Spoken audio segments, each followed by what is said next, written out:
नमस्कार, मैं हूं श्वेता झा और आप देख रहे हैं आज तक। 2022 के यूपी चुनाव के लिए जोर आजमाइश शुरू हो गई है। जी हां, यूपी चुनाव में दोबारा सत्ता पाने के लिए बीजेपी चुनावी महामंथन में जुट गई है। बीजेपी आलाकमान की तरफ से सीएम योगी आदित्यनाथ और यूपी के बीजेपी सांसदों की मीटिंग रखी गई है।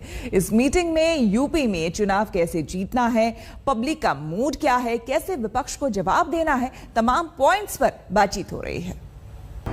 यूपी के लिए सबसे बड़ी तैयारी शुरू हो गई। यूपी चुनाव के लिए महामंथन पर जुट गई बीजेपी। लखनऊ से दिल्ली तक ताबड़तोड़ बैठकों का दौर। अब की बार यूपी में चुनावी घमासान जबरदस्त होने वाला है। यूपी चुनाव के लिए फिर दिल्ली आए योगी आदित्यनाथ।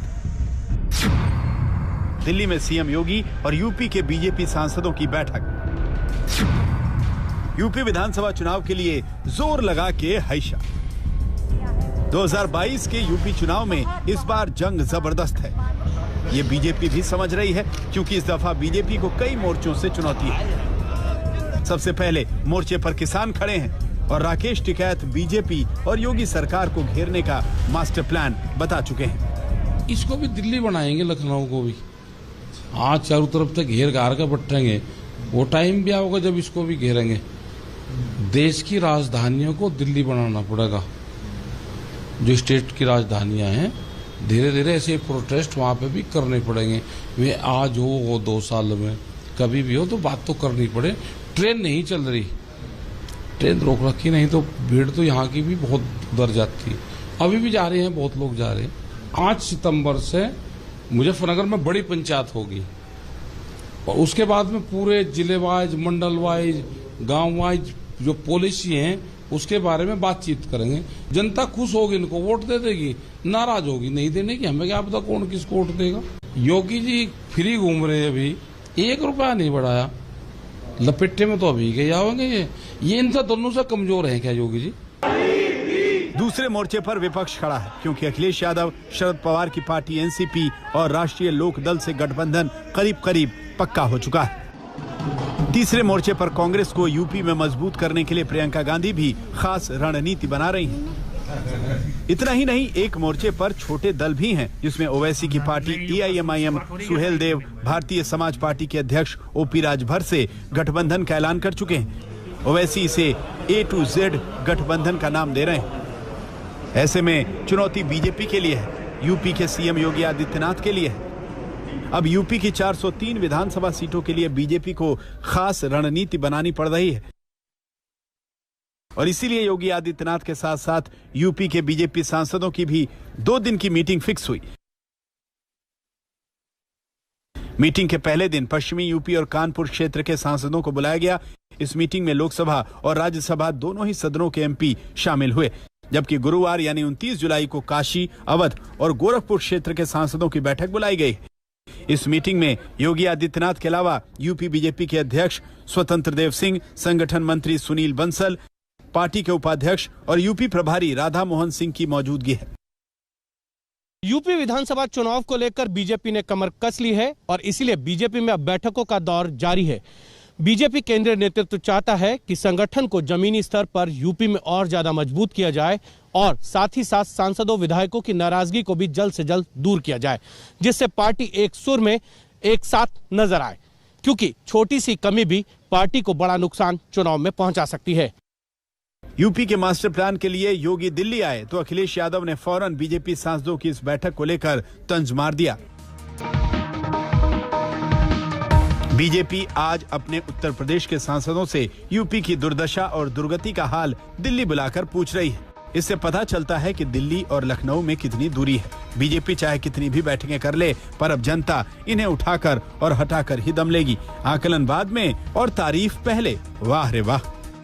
जिस तरह से उत्तर प्रदेश की भारतीय जनता पार्टी की सरकार में उत्तर प्रदेश की जनता को सजा मिली है, चाहे कोविड काल में लोगों की मौतें हुई हो, चाहे किसान धरने पे बैठा हो, चाहे यहाँ पे महिलाओं के साथ चीरहरण हुआ हो, चाहे यहाँ बेरोजगारी से और महंगाई से लोग आत्महत्या कर रहे हो, उत्तर प्रदेश में एक तरह से जंगल राज चल रहा है। ये भारतीय जनता पार्टी हमेशा कभी सांसदों की मीटिंग, कभी एमएलएस की मीटिंग, कभी संघ की, कभी संगठन की, सिर्फ चुनाव की चर्चा के लिए क्यों करती है?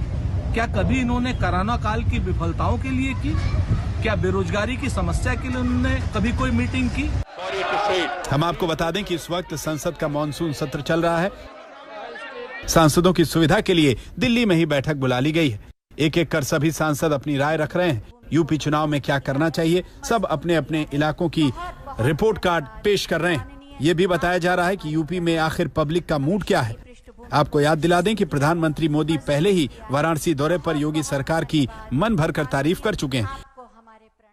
यूपी पसंदीदा जगह बन रहा है। इसका एक बड़ा कारण है यूपी में योगी जी की सरकार द्वारा इंफ्रास्ट्रक्चर पर फोकस। इसके अलावा मोदी कैबिनेट में फेरबदल के दौरान भी यूपी का इफेक्ट दिखा। मोदी कैबिनेट में यूपी से 7 नए चेहरों को जगह दी गई, जिसमें अनुप्रिया पटेल से लेकर पंकज चौधरी, भानु प्रताप वर्मा, बीएम वर्मा, कौशल किशोर, एसपी सिंह बघेल और अजय मिश्रा को शामिल किया गया। मुख्यमंत्री जी का स्वागत करेंगे। बीजेपी योगी के साथ मिलकर 2022 के यूपी चुनाव की फील्डिंग सेट कर रही है। वो जानती है कि 14 सालों के वनवास के बाद 2017 में यूपी की सत्ता में बीजेपी की वापसी हुई थी। तब अखिलेश सरकार के खिलाफ लोगों ने बीजेपी की झोली भर दी थी। श्मशान और कब्रिस्तान जैसे मुद्दों पर लड़े गए चुनाव में बीजेपी 300 पार कर गई थी। भाइयों बहनों, गांव में अगर कब्रिस्तान बनता है तो गांव में श्मशान भी बनना चाहिए।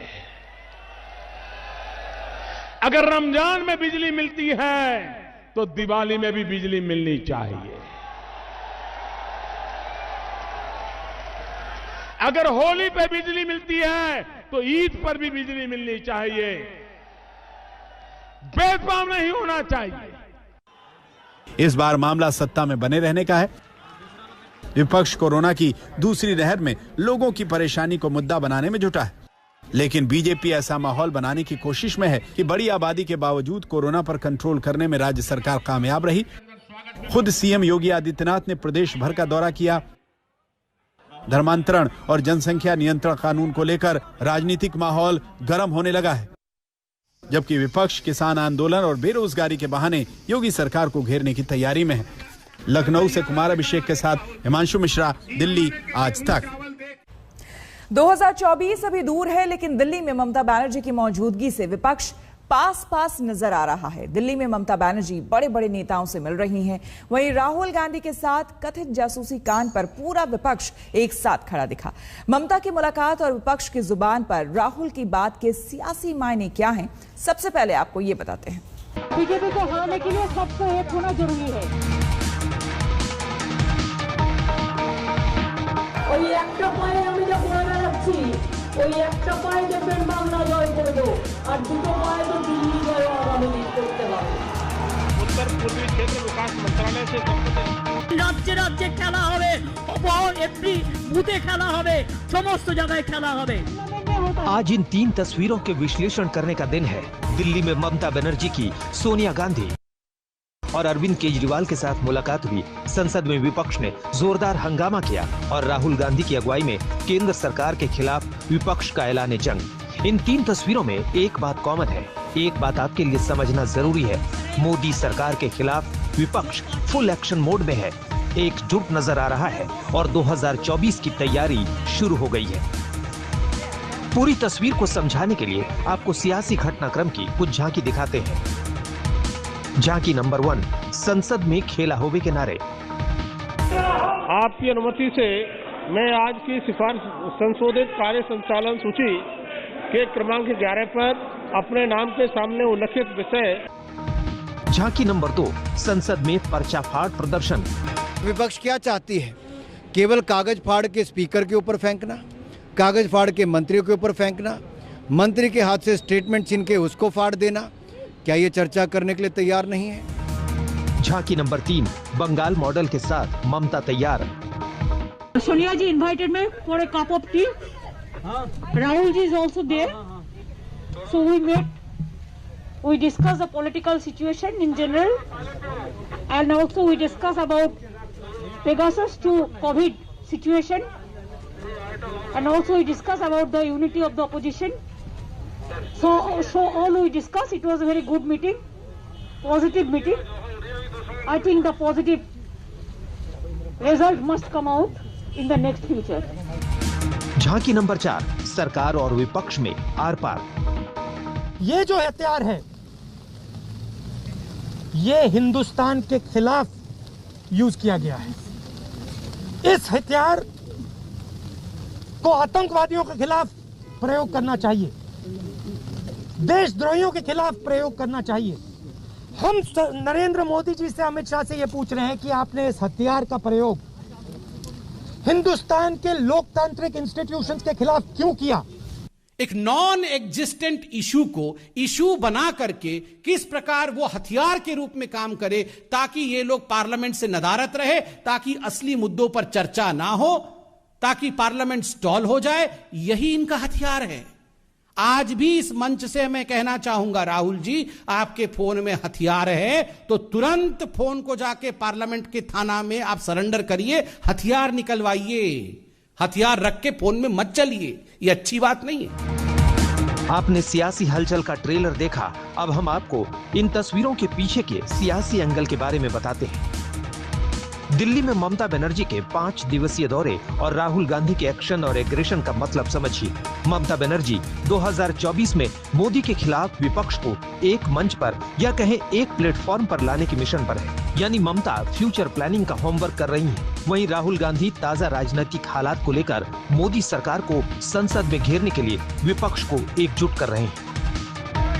एक लाइन में समझें तो ममता लॉन्ग टर्म प्लानिंग के रोल में है और राहुल गांधी अभी शॉर्ट टर्म प्लानिंग के हिसाब से कदम आगे बढ़ा रहे हैं। अगर कोविड खत्म हो जाएगा तो उसका बाद हम एक बहुत बड़ा रैली ब्रिगेड पैरेड ग्राउंड में करेंगे, जिसमें हम शरद पवार जी, चिदम्बरम जी, दिग्विजय जी, सोनिया जी, हम जैसे हमारा हॉट चीफ मिनिस्टर है, चाहे महाराष्ट्र हो, चाहे कर्नाटका हो, चाहे आंध्र प्रदेश हो, चाहे केरला हो, चाहे तमिलनाडु हो, चाहे दिल्ली हो, हम सबको निमंत्रित करके आप लोग को इधर में ले आएंगे, आपको सबको पार्टी को एक साथ में, तो सब लोग मिलके हम लोग जनता का पास हमारा जो कमिटमेंट, वो कमिटमेंट बार बार हम बोलेंगे।